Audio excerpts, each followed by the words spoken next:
broke the story last year when they arrested him that evening. And then there was a point when I started connecting with all the Dubai reporters at the Gulf Times, and a lot of them would give me information back and forth as an investigative journalist.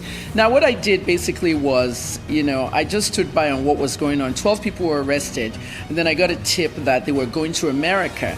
But it wasn't all 12. Two of them, Olale Kampanle Woodbury, another socialite on Instagram, and Hushpuppi. So I kept updating the fact that they are not even in Dubai anymore. Those two were in, America. And I was trying to really find out how they got them there, because UAE and Nigeria don't have UAE and America don't have extradition treaties. So I discovered they went by extraordinary rendition, and the two that went were Hushpuppi and Woodbury. Now, the bottom line is this: when they got to the United States, there were all kinds of accusation charges. Remember, Nigerians were still bent on the fact that they were in Dubai, and some of our local newspapers were actually reporting that they're going to be extradited. Hushpuppi was going to be extradited to Nigeria. So it's very hard when you're an independent journalist and you have a mainstream paper saying something else. People don't want to believe you. Okay, so when they got to America, they were transferred to MCC, Metropolitan Correction Center in Chicago. And while they held them there, they were putting the charges together, the FBI. I had sources in the FBI, I had sources in the United States Secret Service, and even the State Department. These crimes were a small internet syndicate that turned into an elaborate heist. That's how I describe it. One simple internet scam. When Yahoo started, you had all our young people on computers coercing people to give them passwords, to give them advance fees. My dad's a famous prince. He has oil and I want to get it out, blah, blah, blah. But this is what they call serious internet scam, mostly BEC, business email compromise, where they hack into company computers, companies' emails, and they take out huge amounts of money. Now, talking about heist, how do you enter a company's whatever? They phish into it. The word is phishing, and I want to use this opportunity on Horizon to actually say it. It's phishing. Our young people call it phishing. Oh, let's do some phishing. It's phishing. They phish into the computers. When they enter the computers of these companies, they don't steal right away. They sit there for 2 to 3 weeks to monitor how the companies are getting their invoices out, how the CEO is ordering money from the finance department downstairs, and how everything's working. When they study it well, they now clone the website of the company. They get into the email, of these CEOs and these finance department and trick them into sending money. And one of the main cases in this Hushpuppi case was that of a law firm who was refunding $922,000 back to their client. Their client refinanced a piece of real estate, and they were getting that money back. The paralegal, in the documents that the FBI put together, the paralegal, KC, is her initial. She was tricked into sending that money to a bank account, a Chase bank account, which actually belonged to Hushpuppi and not the client. $100 million from a Premier League soccer club. The FBI wouldn't tell us which one it is. I have people working in the FBI, and I have FBI sources who will tell me things. Kemi, don't mention my name. So putting all the sources in the FBI and the Secret Service, the United States Secret Service, broke the part of the story that had to do with the COVID ventilators. There were two people in this scam that orchestrated it. A Canadian-American called Galeb Alomari, and the second person was Hushpuppi. Galeb was the one doing all the hacking with his boys. He had all kinds of Romanian hackers, North Korean hackers working for him. And Hushpuppi was the one moving the money, laundering it, with a lot of Nigerian young men working in his house. There was a room where they took 129 laptops and 47 phones. So they were doing the money part. He was doing the hacking part. Now, there was a point in which one of our OAPs here, Daddy Freeze, visited Dubai. And last year, he used that opportunity to visit Hushpuppi and wanted a tour of that house. So while they were eating dinner, if you go back to that video, you'll notice a part where Hushpuppi actually got up to go away into the room to make a phone call. That phone call, the FBI played it to us. Okay, he left Freeze in the dining table, but he went to make that phone call. What's up, bro? That's Hushpuppi. Alomari, I'm on the plane. We're about to land. The signal is poor. 922,000 came in. Okay, big money came. Okay. He said, okay, send me the screenshot. Okay, when I get to the terminal, the plane will, when the plane gets to the terminal, the signal is back, the network. Okay. So Hushpuppi wanted the screenshot. So as Alomari got out of the plane, the FBI caught him, and that was the end of it. Now, when they caught Alomari, was it Alomari that outed Hushpuppi? Possibly. But also, Alomari's boys just got out $100 million from the COVID ventilator money. All right, Madam Kemi, it's not related to this case. Okay, it's not related to this case. Mumford is a BDC operator, and he actually works for his uncle. Okay. So his own case is with the EFCC. Okay. Now, what I wanted to say on what Ade said, what Ade said really needs to be taken very seriously. Premium Times is a newspaper that really focuses on investigative journalism. And for me personally, Ade said some things on the point of the media. Only Premium Times, myself, and you, Arise Now, analyzing it, really touched this case in deep. And if the government, has to look at the bigger picture, if they ask me, what do you want us to do? I will say, bring the Premium Times guy, myself, and let us sit with the ministers for technology, the ministers for finance, and the ministers for foreign affairs on a round table to discuss how this can stop. It is not just Hushpuppi. It's a lot of Nigerians. Now, Rufai, Dr. Abati, Adesua, are you aware that last night I got more documents from the FBI of this wristwatch that was purchased in January, February, and sent to Hushpuppi in Dubai for millions of dollars of nairas. These people that orchestrated that particular part of the scam, if you read the page 9 of the 29 documents of the plea agreement, you will see it there. These were like 4 girls, 4 women, and 3 guys in the United States. They just arrested them last week, July 22nd. So the arrests are still coming in, Now, let me tell you one part of that whole COVID thing. The $100 million were for ventilators for COVID. And what Donald Trump wanted was to put that funds. Those funds were going through the United States Secret Service. They're another elite law enforcement agency.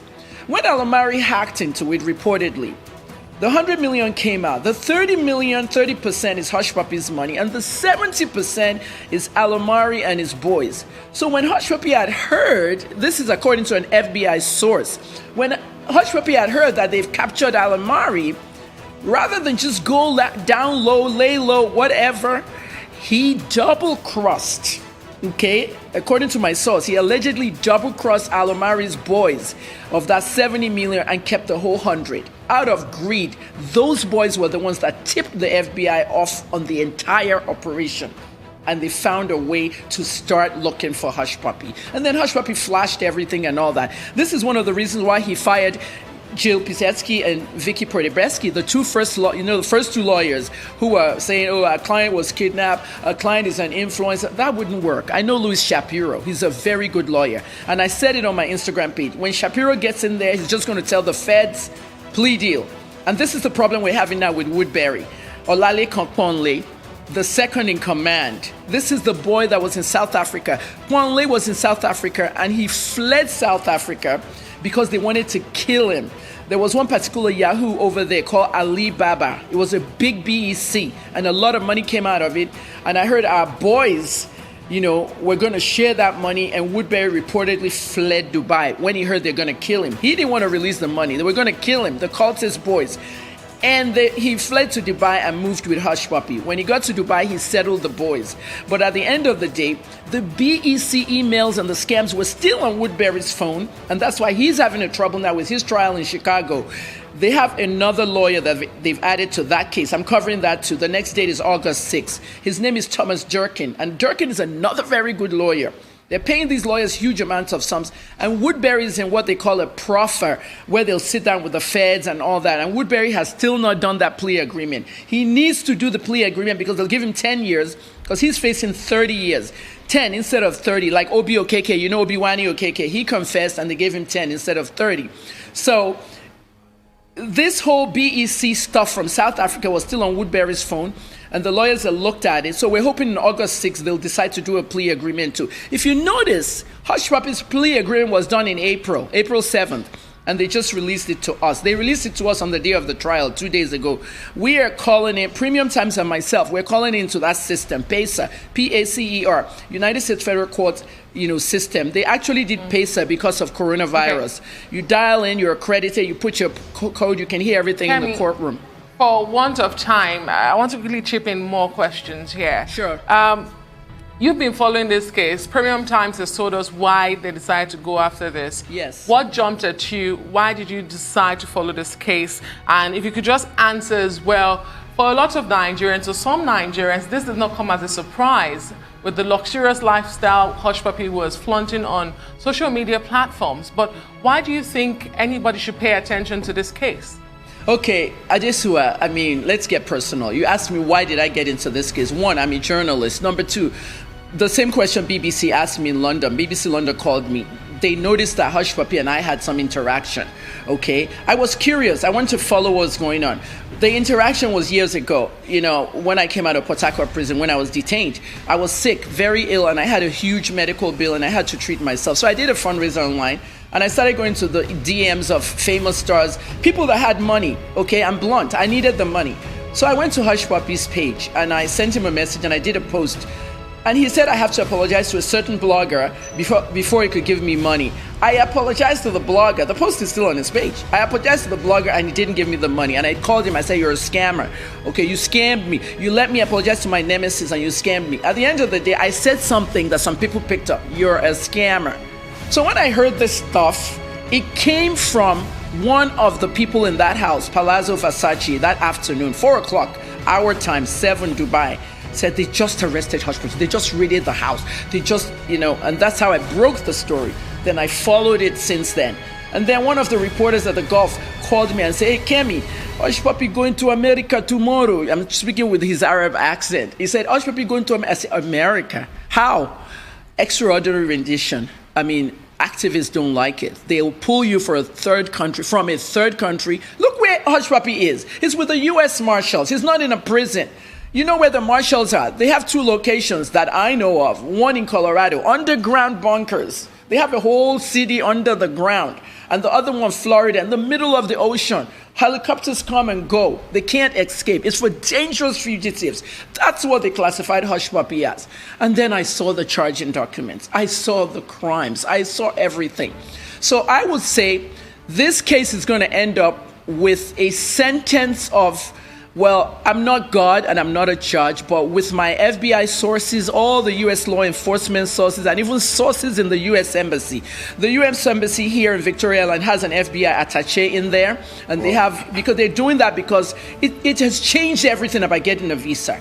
2 weeks ago, some of our children who got I-20 visas are stealing 1.7 million, withdrawing it at ATM. We saw them.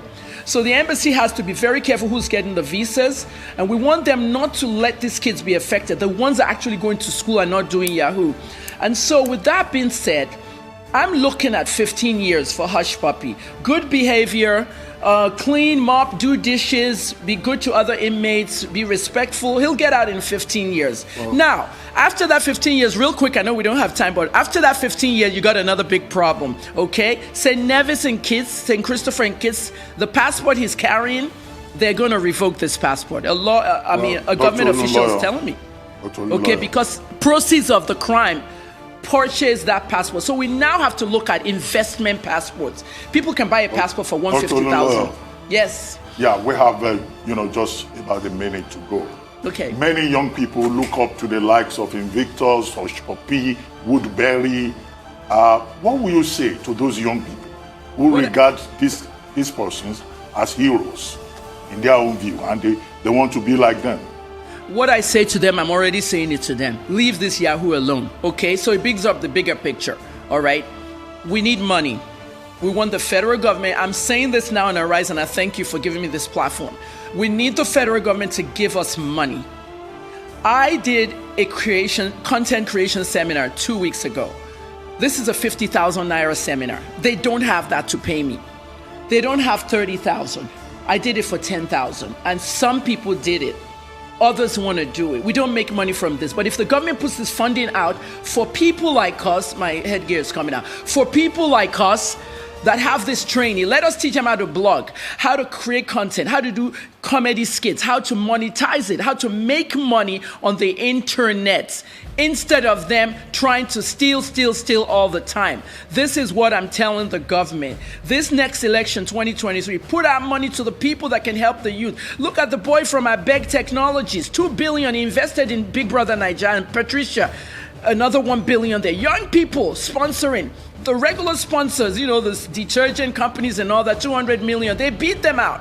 Tech is the new oil. Let us use it well. Let's teach these kids to stop stealing with tech.